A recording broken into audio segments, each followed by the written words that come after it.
Okay, so location change. Just trying to get the camera out of my face.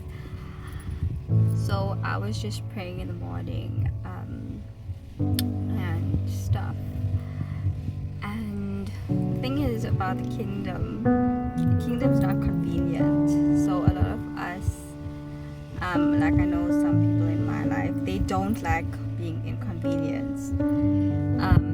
Like they're willing to help and they're willing to be amazing people, but as long as it fits into their schedule or their commitments or their convenience. But when you submit to the kingdom, like the Bible says, count the costs, because you've got to count these costs, because the kingdom is not convenient by any means. Do you think it was convenient for Jesus to leave his throne and leave heaven and the angels and basically his sovereignty and become a man and come to earth and have the issues we had? Do you think it was convenient for Mary at probably the age of 17 to be pregnant and not married? If they accused her of infidelity, she would have been stoned. The kingdom is not convenient, because the kingdom will have you leave your home and your comforts and your life and what you love and your security and your stability.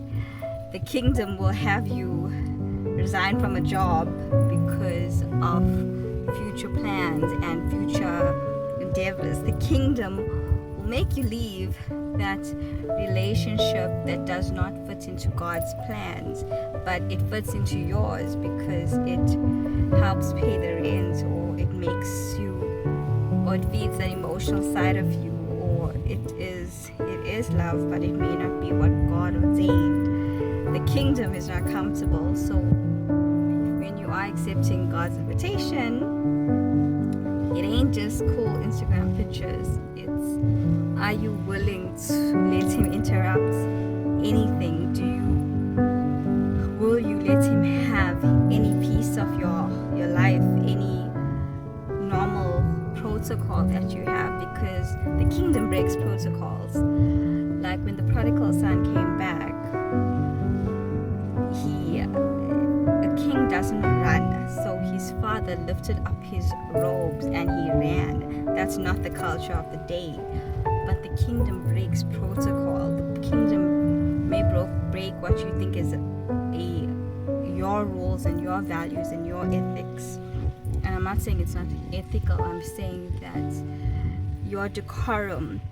Because when the prodigal son came back, his father was already watching. So he pulled up his robes, which was not dignified, so that he could run and meet his son halfway.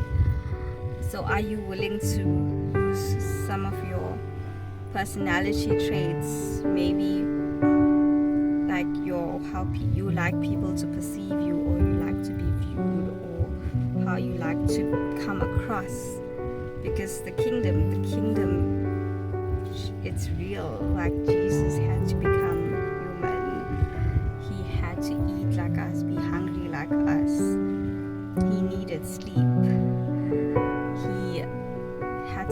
He had to be normal.